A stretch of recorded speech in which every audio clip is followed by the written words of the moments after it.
Is it like moving as I'm... Now you're looking at the picture, headline. God, I feel bad because it's like now people know how much time you spent on each story.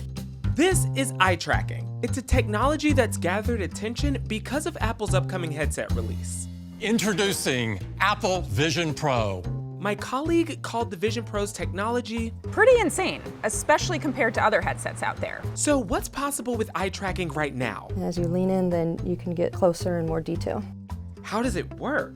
So there's two sensors down here. Those are the cameras. And what are the potential future use cases? For people that can't use their hands, this is how they interact with the computer. You navigate with your eyes.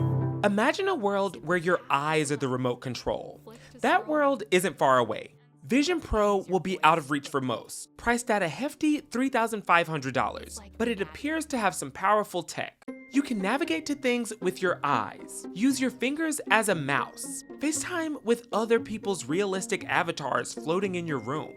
The Vision Pro launches next year, so we'll have to wait like everyone else to get our hands on one. But eye tracking technology in some form has been around for years, and one of the leaders in the space is the Swedish tech company Tobii. Where you're fixating, how long you're fixating, in like an advertising context, that could be really important. You have two monitors, two screens. No. But oh. So you see, Yeah. working on this screen, working on that screen.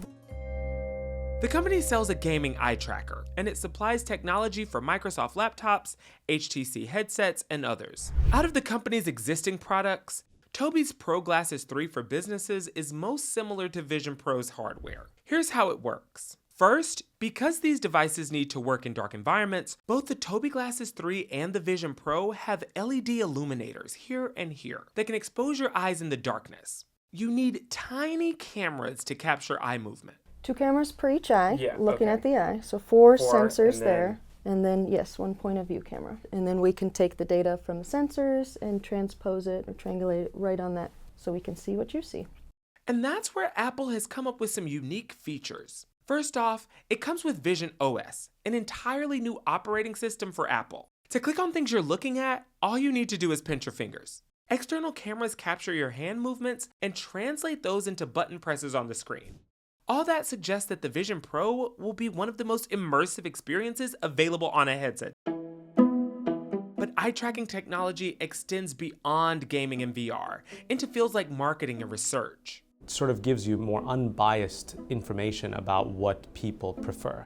There's talk of it being an essential component in the automotive industry. In fact, in the European Union, there is legislation that says that starting in 2026, new cars cannot be put on the road if they don't have camera-based driver monitoring systems. What are the privacy considerations if, you have information about what I'm looking at, what I'm focused on? Our view, of course, is that in general, as a technology industry, we need to be very transparent with users of what it is you're collecting and for what purpose. And I think if we do that the right way, we can get the value that eye tracking can bring. While the technology is continuously improving, there's still a margin of error. Experts say selecting tiny objects presents some challenges. Also, not all eyes are the same. When Tobii was formed 20 years ago, they built their first eye tracker in 6 months. But then they took it outside of Sweden, and they realized that the eye tracker didn't work for people whose eyes weren't blue, whose eye shapes were different.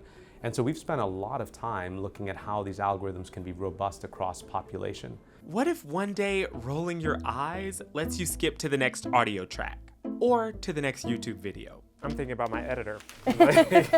Yeah, it'd be great to see what he's thinking when he's editing my stories.